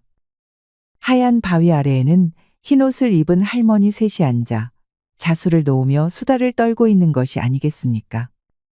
강호걸은 숨을 죽이고 조심스레 준비한 음식을 내려놓았습니다. 그리고는 삼신할미들이 눈치채지 못하게 소리 없이 물러났지요. 새 삼신할미들은 점점 배가 고파졌는지 슬슬 강호걸이 차려둔 음식에 눈길을 주었습니다. 자네들 이거 냄새 좀 맡아보시오. 밥 짓는 솜씨가 보통이 아니구먼. 그러게 말이오. 미역국도 곱게 잘 끓였고 삼색나물도 아주 정갈하구려. 음식이 이리도 좋은 걸 보니 착한 사람이 놓고 갔나 보오. 삼신할미들은 서로를 바라보며 킬킬 웃더니 이내 상 앞에 모여 앉았습니다. 그러더니 자기들끼리 떠들며 음식을 먹기 시작했지요. 아이고, 밥맛이 좋구려. 미역국도 아주 구수하네. 나물은 어찌나 향기로운지. 그렇게 삼신할미들은 순식간에 음식을 싹싹 비워버렸답니다. 그제야 숨어서 지켜보던 강호걸이 뛰쳐나왔습니다. 삼신할미님들, 저는 평생 품어온 소원이 있습니다. 제발 제 청을 들어주십시오. 강호걸은 땅바닥에 엎드려 연신 머리를 조아렸습니다. 아이고 놀래라.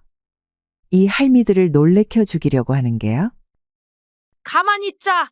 이 젊은이는 강호걸이로고 이제야 알겠구먼. 강호걸 이놈아, 혹시 내 물건이 빈약해서 우리를 찾아온 게 아니냐? 강호걸은 흠칫 놀라더니 정신없이 고개를 끄덕였습니다. 맞습니다. 맞사옵니다. 제발 살려주십시오. 삼신할미들은 서로를 바라보더니 킬킬킬 웃기 시작했습니다. 밥도 얻어먹었으니 그냥 내버려 둘 수가 없네 그려. 아이를 점지하고 사내의 기운을 다스리는 것이 우리 일이니. 좋구나 좋아. 어디 선심을 한번 써볼까? 그러더니 품에서 엄청나게 커다란 대바늘을 꺼내드는 것이 아니겠습니까? 바늘이 어찌나 크고 긴지 수수깡만 했지요. 자, 보거라.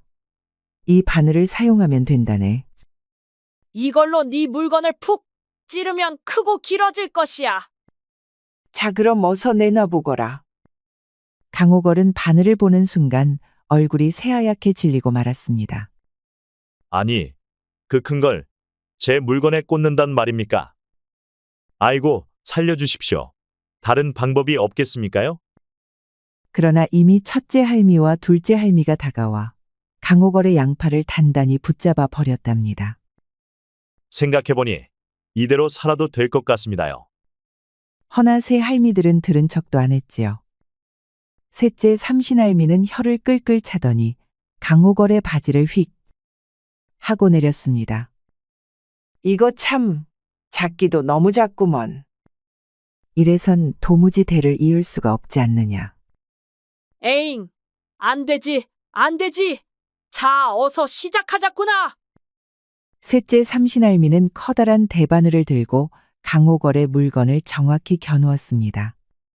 자, 한 방이면 끝난다 이놈아. 아니, 제발 그만두십시오, 할머님들. 강호걸은 몸부림을 쳤지요. 허나 할머니들의 손길은 무슨 쇳덩이처럼 꿈쩍도 안 했답니다. 마침내 대바늘이 강호걸의 물건을 찌르고 말았습니다. 너무나도 아프고 너무나도 두려운 강호걸은 그만 기절하고 말았지요. 아이고 머리야. 내가 아직 살아있는 건가? 한참 후에야 강호걸은 정신을 차렸습니다. 헌데 흰 바위 아래에는 자기밖에 없었습니다. 그 소란스럽던 삼신할미들은 온데간데 없이 사라져 있었지요. 허, 이거 혹시 한바탕 꿈을 꾼 게 아닐까? 머리가 몽롱한 것이 꿈인지 생시인지 헷갈렸습니다. 그러나 갑자기 퍼뜩 정신이 들었습니다. 아니, 잠깐. 그러고 보니 내 물건이 어떻게 되었지? 강호걸은 벌벌 떨면서 급히 바지를 내렸습니다. 혹시라도 물건에 구멍이라도 났으면 어쩌노 하는 생각이 들었지요. 하기사 커다란 바늘에 사정없이 꿰었으니까요. 아니, 이럴 수가. 강호걸의 눈이 휘둥그레졌습니다. 어린아이 손가락만 했던 그것이 이제는 잘 익은 오이처럼 커다래진 것이 아니겠습니까? 이게 무슨 일이냐? 드디어 내가 해냈구나. 강호걸은 아무도 없는 산속에서 껄껄거리며 웃음을 터뜨렸답니다. 그러더니 이제는 덩실덩실 춤까지 추는 게 아니겠습니까? 그렇게 한바탕 놀아제낀 강호걸은 신바람을 내면서 산을 내려왔지요. 이리 오너라. 위도 대장부, 아래도 대장부인 강호걸이 왔느니라. 강호걸은 산을 내려오자마자 기생집으로 달려갔지요. 그리고는 자기를 비웃었던 기생들을 다시 불러들였습니다. 여태껏 신나게 비웃었겠다. 이제부터 이 강호걸이 본때를 제대로 보여줘야겠다. 아니, 호걸 선비님? 거사도 못 치르고 변죽만 올릴 거면 대체 왜 오셨소이까? 지난번에도 우릴 실망시키시더니 또 우리를 부르셨나요? 이번에도 헛수고만 하시려는 건 아니겠지요? 기생들은 희죽 웃으며 강호걸을 타박했습니다. 그러나 강호걸은 자신만만한 표정으로 턱을 쳐들었습니다. 예끼 이것들아. 이번엔 다르다. 내 물건이 어떻게 변했는지 직접 확인해 보거라. 호랑방탕하게 외친 강호걸은 자랑스럽게 바지를 내렸답니다. 에그머니나 이게 뭐야? 아니, 이게 정령 사람의 물건이 맞는 거야? 기생들은 깜짝 놀라 두 손으로 입을 틀어막았습니다. 그도 그럴 것이 이전의 빈약한 모습은 온데간데 없었으니까요. 강호걸의 아랫도리에는 거대한 기둥이 우뚝 솟아 있었지요. 호걸 선비님? 도대체 이게 어찌 된 일인가요? 바지 속에 대포를 감추고 오셨나요? 이게 대체 어찌 된 일이람? 이놈들, 이 강호걸님이 얼마나 대단한지 이제 알아모시겠느냐? 기생들은 크게 기뻐하며 그날 밤 강호걸과 합방을 하기로 하였습니다. 강호걸은 자신만만하게 여인들 사이로 뛰어들었답니다. 헌데 5분도 안 되어 강호걸의 얼굴이 일그러지고 말았지요. 아니, 이럴 수가. 그게 말입니다. 이번에는 커져도 너무 커진 것이었지요. 어찌 보면 오이가 아니라 무슨 대포 같았지 뭡니까? 호걸님, 저는 무리여요. 이건 바늘귀에 통나무를 넣으려는 것과 다름없잖아요. 저도 도저히 무리여요. 살려주셔요. 그렇게 기생들의 비명만 가득했던 밤이 되고 말았습니다. 기생들은 밤새 살려달라고 빌다가 이튿날 아침 엉금엉금 기어서 도망가고 말았습니다. 그렇게 강호걸이 간절히 원하던 거사는 또다시 실패하고 말았던 것입니다. 전에는 아랫도리가 너무 부실하여 받아줄 여인이 없었습니다. 예전엔 너무 작아서 문제였건만. 헌데 이제는 커도 너무 커서 감당할 여인이 없었습니다. 아니, 이렇게까지 커질 줄은 몰랐지 않느냐. 하는 수 없이 강호걸은 다른 기생집을 찾아가 보았습니다. 허나 여기도 마찬가지였지요. 기생들은 강호걸의 아랫도리만 보면 손사래부터 치고 도망쳤습니다. 아이고 선비님, 저희는 그만 가보겠어요. 우리 목숨이 하나뿐인데 무슨 수로 감당한단 말이에요? 설령 은화 열량을 준다 한들 이건 무리예요. 기생들은 두려움에 떨며 다들 뒷걸음질을 쳤습니다. 그렇게 강호걸은 또다시 절망에 빠지고 말았지요. 이번에도 발없는 말은 천리를 갔지요. 강호걸이 아랫도리에 대포를 달고 다닌다는 소문이 저작거리에 쫙 퍼졌습니다. 강호걸이 말이야. 아주 어마어마하게 변했다더군. 그게 아주 대포래, 대포. 그 어떤 여인도 감당을 못한다던데? 이제 별명이 강빈약에서 강대포로 바뀌겠구먼. 대포면 뭐하나? 쏠 일이 영원토록 없는데 말이야. 사람들은 뒤에서 수군거리며 킥킥거렸습니다. 뭐 간혹 호기롭게 강호걸에게 수작을 붙이는 여인들도 있었습니다. 강선비, 저와 함께 좋은 밤 보내지 않겠소? 선비님, 제 방에서 술 한잔 하시지요? 강호걸은 내심 반가웠습니다. 오, 드디어 나를 받아줄 여인이 나타났구나. 헌데 그러면 뭐합니까? 어머 세상에, 이건 도저히 아니야. 아이고, 내 허리야. 못해. 도저히 못해. 강호걸이 대포를 딱 꺼내는 순간 보는 족족 비명을 지르며 도망가 버리고 말았습니다. 강호걸은 또다시 머리를 감싸쥐었습니다. 아니, 이러려고 내가 산을 타고 금강산까지 갔단 말인가? 결국 강호걸은 다시 한번 삼신할미를 찾을 수밖에 없었습니다. 또다시 금강산을 찾아온 강호걸은 삼신할미들 앞에 엎드렸습니다. 삼신할미님들, 제발 살려주십시오. 어허, 또 왔구나. 이번에는 또 무슨 일로 찾아왔느냐? 처음엔 너무 작아서 고민이었으나 이제는 커도 너무 커서 문제입니다. 어찌나 커졌는지 감당할 여인이 없습니다요. 헌데 삼신할미들은 강호걸의 사연을 듣고도 박장대소를 터뜨리는 것이었지요. 그래서 우리에게 또 고쳐달라고 왔단 말이지? 이놈아, 우린 내 소원을 들어준 것뿐이거늘 내 놈이 감당을 못한 것이 아니냐. 깔깔거리며 웃던 할미들은 나중에는 아주 대굴대굴 굴을 지경이었지요. 강호걸은 점점 얼굴이 붉어지더니 화가 치밀어 올랐습니다. 어허, 할미님들, 웃을 일이 아니지 않습니까? 크게 해주려면 적당히 크게 해야 할 것 아니요. 그 순간 삼신할미들의 웃음이 뚝 끊어졌습니다.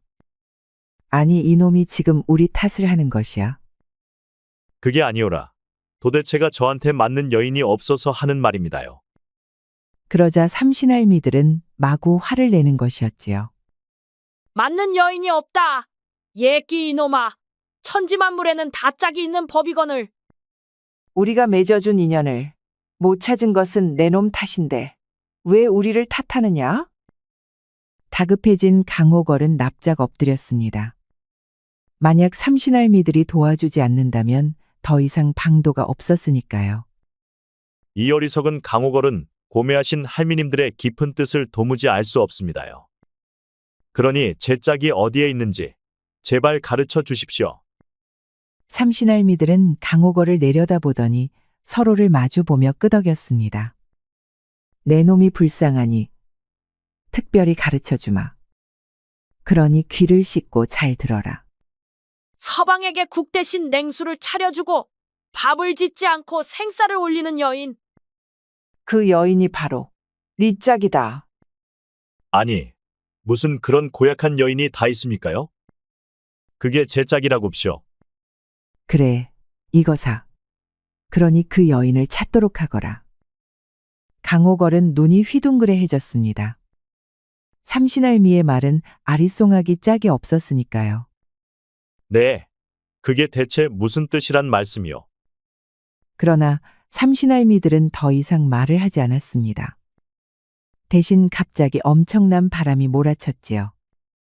아이고, 뭔 바람이 이리도 세냐? 강한 바람에 눈을 감았다가 다시 떠보니 삼신할미들은 온데간데 없이 사라지고 말았습니다. 그리하여 강호걸은 알쏭달쏭한 문구만 얻은 채 집으로 돌아왔습니다. 서방에게 국 대신 냉수를 차려주고 밥 대신 생쌀을 올리는 여인이라니. 그게 대체 무슨 뜻이란 말인가? 집에 도착하니 기력을 다 찾은 점순이가 기다리고 있었습니다. 선비님, 무사히 다녀오셨군요. 아, 점순이 처녀. 기다리고 있었소이까. 점순이는 반갑게 강호걸을 맞이하였지요. 그런데 얼굴이 영박지 않으시네요. 혹시 원하는 바를 얻지 못하셨습니까? 강호걸은 우물쭈물하며 제대로 대답을 하지 못했습니다. 그러니까 뭐랄까, 이게 좀. 네? 뭔가 문제라도 있나요? 그러자 강호걸은 한숨을 내쉬며 그간의 사정을 쭉 설명했습니다. 처음엔 내 물건이 너무 작아 문제였는데 이제는 너무 커서 문제라오. 그래서 다시 삼신할미를 찾아갔더니 아주 알쏭달쏭한 소리만 하는 것이 아니겠소. 알쏭달쏭한 말이라니요? 강호걸은 삼신할미들이 해준 말을 그대로 들려주었지요. 서방에게 국 대신 냉수를 차려주고 밥을 짓지 않고 생쌀을 올리는 여인이 바로 내 짝이라 했소. 아니 그게 대체 무슨 신하라 까먹는 소리란 말이오.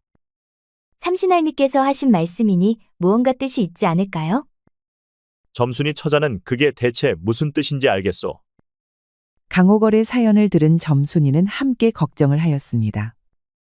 허나 똑똑한 점순이도 그게 무슨 말인지 알 수가 없었지요. 저도 그 말만 듣고는 뜻을 알기 어렵군요. 그러니 내가 답답해서 미칠 지경이라오. 강호걸은 머리를 감싸쥐었답니다. 그 모습을 본 점순이는 마음이 아팠습니다. 강호걸 선비가 괴로워하는 모습이 자꾸만 가슴을 아리게 하였지요. 안 되겠어요. 다시 한번 점괘를 보기로 하지요. 괜찮으시겠소? 자꾸 점을 쳐서 천기를 누설하면 좋지 못하다고 들었소이다. 염려 마시어요. 다른 분도 아니고 호걸 선비님 일을 어찌 보고만 있겠습니까? 그리하여 점순이는 마지막으로 한 번만 더 점을 보기로 하였답니다. 점순이는 조용히 정한수를 떠놓은 상을 차렸습니다. 그리고 그 앞에 앉아 쌀을 한 움큼 집어들었습니다. 자, 선비님 이제 조용히 지켜보세요. 그리하여 점순이는 탁자 위에 쌀을 조심스레 뿌렸습니다. 촤르륵 하고 쌀알 굴러가는 소리가 요란하게 났지요. 강호걸은 초조한 마음으로 점순이 처자의 점괘를 기다렸습니다. 뭐라도 알면 참으로 좋겠소. 그러나 점괘를 들여다보는 점순이 처자의 표정이 심상치 않았습니다. 아무래도 혼란스런 표정이었지요. 왜 그러시오? 혹 좋지 않은 징조라도 보였소. 그게 말이어요. 점순이는 한참 동안 점괘를 들여다보았지요. 이윽고 한숨을 내쉬었습니다. 신령님조차 무슨 뜻인지 모르겠다고 하시네요. 강호걸은 그 말을 듣고 눈이 휘둥그레졌습니다. 허, 신령님도 모른다니. 그럼 도대체 누가 안단 말이오? 결국 강호걸은 크게 낙심하고 말았지요. 그리하여 굵은 눈물을 뚝뚝 떨어뜨리고 말았습니다. 나는 결국 평생을 이러고 살아야 하는 것이오. 너무 낙심하지 마세요. 점순이 처자는 강호걸의 손을 살며시 맞잡았습니다. 인연을 맺고 싶지만 맺을 수 없다는 것만큼 서러운 일도 없어요. 하지만 세상에 정해진 운명이라는 건 반드시 있답니다. 강호걸은 눈물을 훔치며 점순이를 바라보았습니다. 그러니 선비님도 포기하지 마세요. 반드시 길이 있을 겁니다. 점순이의 따뜻한 위로 덕분에 강호걸은 조금이나마 기운을 차렸습니다. 고맙소. 점순이 처자. 여기서 좌절할 수야 없는 노릇이오. 내일부터 다시 인연을 찾아보겠소. 점순이는 그런 강호걸을 어째 안타까운 눈으로 바라보았습니다. 예, 선비님은 꼭 찾으실 수 있을 거예요. 그때였습니다. 강호걸의 눈에 어째 점순이 처자가 점을 치던 상이 눈에 들어오는 것이었지요. 응, 가만히 있자. 상 위에는 정한수가 놓여 있고 생쌀이 흩뿌려져 있었습니다. 그 순간 강호걸의 머릿속에서 삼신할미의 예언이 떠올랐습니다. 이럴 수가. 그게 그 뜻이었구려. 네? 무슨 말씀이신가요? 서방에게 국 대신 냉수를 차려주고 밥 대신 생쌀을 주는 여인. 그제야 강호걸은 삼신할미의 예언이 무슨 뜻인지 깨달았습니다. 그건 바로 점을 보는 점순이의 모습이었지요.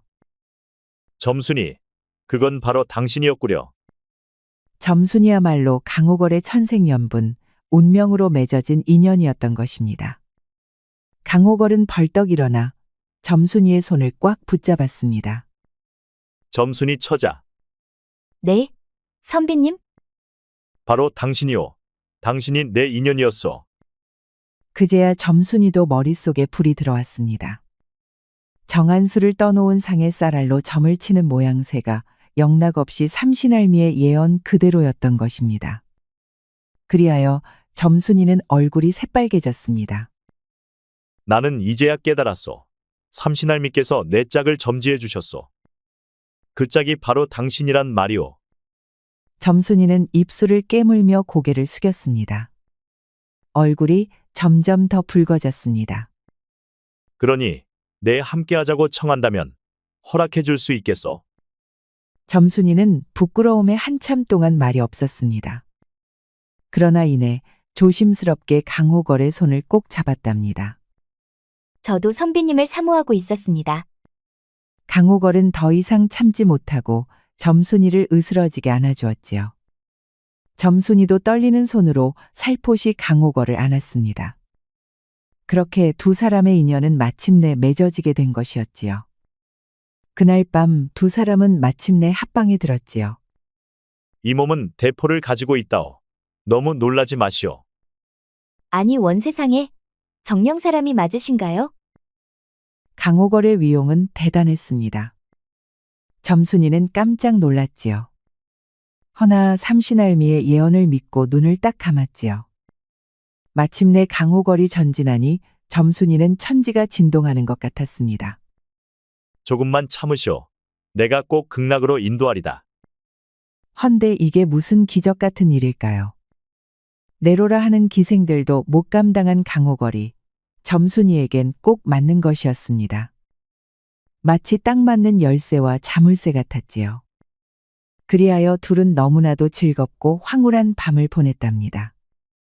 점순이는 밤새 자지러지다가 새벽이 오고 나서야 잠이 들었지요. 마침내 거사를 제대로 치른 강호걸도 점순이를 품에 안은 채 눈을 붙였답니다. 점순이 처자. 그대는 이제 내 사람이오. 예, 호걸 선비님. 아니, 서방님. 며칠 후 강호걸과 점순이는 혼례를 치렀습니다. 동네에서 제일 유명한 사내의 혼인인지라 동네 사람들이 모두 모여 축하를 해줬지요.